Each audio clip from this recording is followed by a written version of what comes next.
Hello and welcome. This is the Astrology of the Week Ahead podcast. I'm your host, Chani Nicholas. And in this episode, we're talking about the astrology for the week of February 5th, which has a lot of really important pieces, astrologically speaking, in it. First off, on Monday, we have the conjunction, which means the coming together of the planet of communication and the planet of subterranean power dynamics, issues, and situations. So Monday looks like it is reflecting a time, a very deep, important, impactful conversations that probably lead to the excavation of a truth or two. It's excellent astrology for research, for going in deep. It's excellent astrology for therapy. It's actually excellent astrology for getting down to the truth that is usually submerged underneath the surface or the veneer of being nice or playing a game or doing something that is socially acceptable. This is about getting down underneath all of that to the core of something.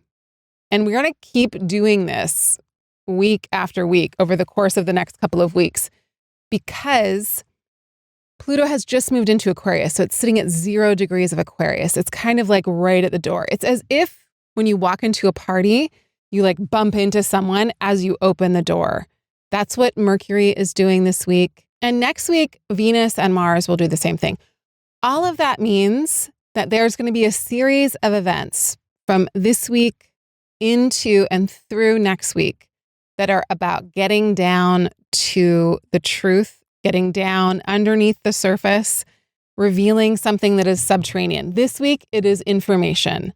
Next week, it will be about determination and drive, and also about relationship issues. We're not there yet, but I just wanted to give you kind of the layout. Something is going bump in the night. We are moving into a situation where we are like, oh, whoa, I didn't know all of this was here. And there's going to be times between this week and next where it feels like, or is like, the ground kind of opens up and we get to see down into the basement of something or down into the core of something. That's what happens with Pluto. Pluto is a god, a deity of the underworld, we could say. Or when things happen around Pluto, it tends to reveal the things that happen either in the shadows, in the dark, underground, or in the realms that aren't normally understood by conscious awareness. So it's the things that are lurking. Okay, so that's just Monday and next week, but that's Monday.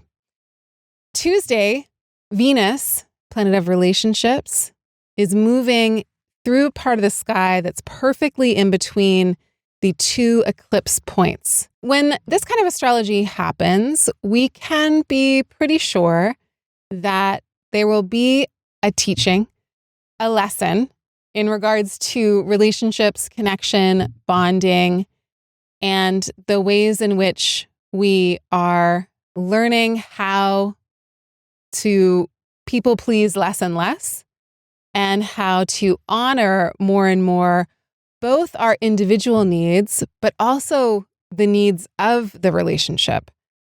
So how do we balance all of that? That seems to be what Tuesday is bringing up for us. And it will probably bring us a situation or two that will make that question hard to answer. And that's kind of the point. It should be something that we wrestle with. How can I honor my needs and honor the needs of the relationship? How do I honor my own individuality and agency while not having that be something that's corrosive to the fabric of my unions? On Wednesday, Venus then goes on to trine Uranus, which feels like an update to our relationships and an update to the ways in which we create beauty. And it's also a gorgeous signature of unexpected pleasures.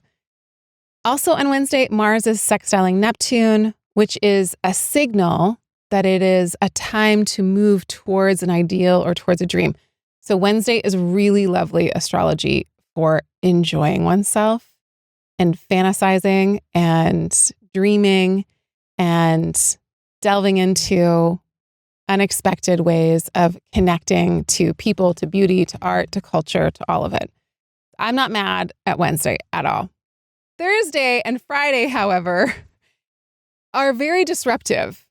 Thursday, the sun squares Uranus, and then on Friday, there's a new moon in Aquarius, and that new moon is also in that square to Uranus, and this is what that could mean. This is a fresh start. This is a new beginning, and it's a new beginning in a lot of different ways because it's asking us to break from the norm. This new moon is saying we got to do it differently, and it's happening in Aquarius where Pluto just entered. And Pluto is saying you have to remember the power of the collective. We have to keep our awareness on what is impacting the whole of humanity.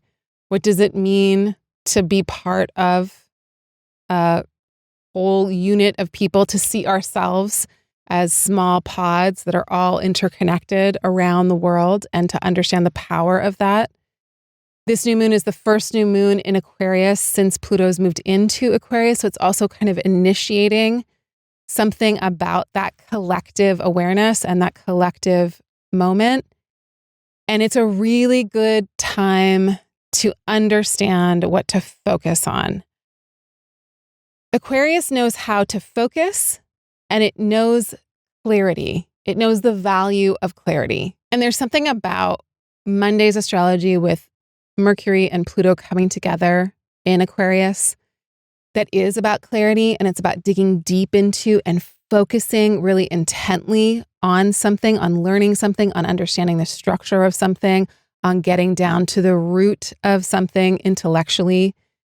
And then again, next week, we're going to have that with Mars and with Venus. So there is a need to focus now. Or it does seem like the sky is reflecting that this is the time where we want to focus, where we want to search for clarity, where we want to be in a place of understanding, like, I can have certainty here. I might not have certainty in all of my life, but this is where I have some certainty. This I know for sure.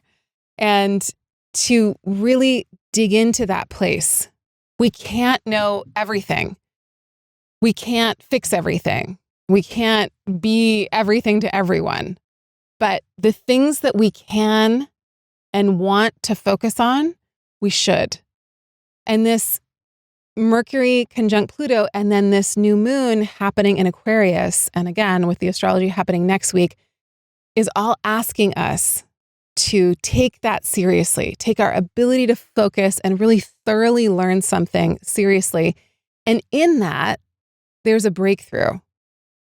This new moon is about breakthroughs. This new moon is saying we can focus deeply, and through that deep focus and that ability to be certain about something, it will lead us to a kind of opening. So there's a commitment in a way to learning something.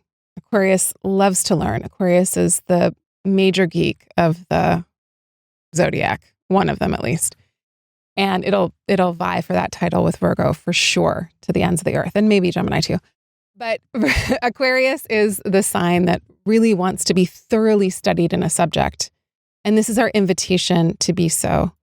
And because Pluto is there, there's something here that could be very satiating to learn about the history of movements, the history of activism about a certain subject.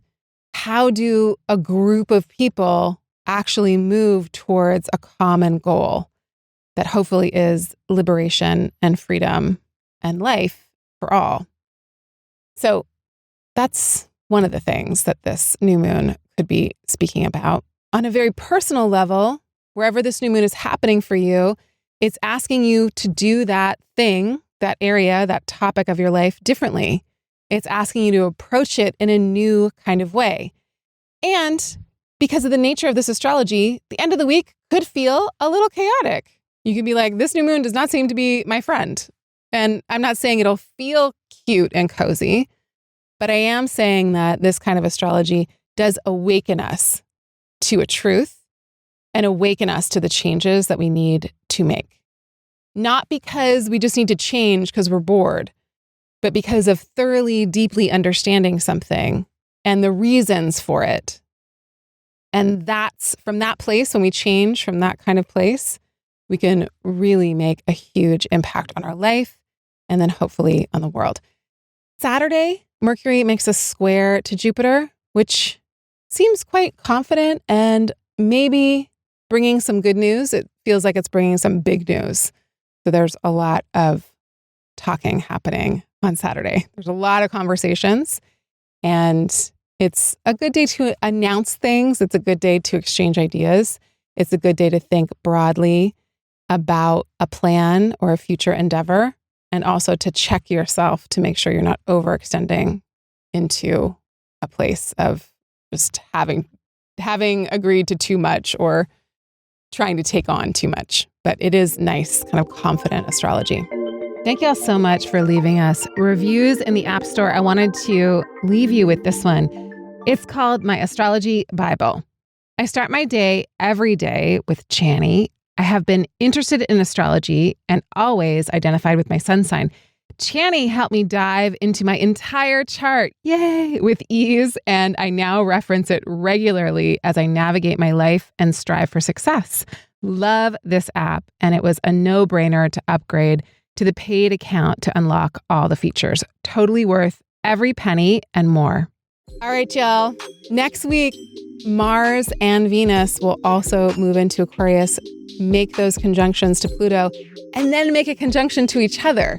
Mars and Venus are coming together next week, which definitely infuses whatever situation it's impacting in our life with a ton of creative juice and maybe even a little romantic platonic spark or two.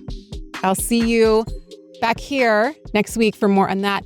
Until then, I'm wishing you all of the new moon blessings, all of the ways in which we can plant seeds for liberation, for justice to occur, and for the deep awareness of how powerful we are when we join forces in solidarity and move towards a common good. This is the time for us to know that fully, deeply in our bones and to act from that place.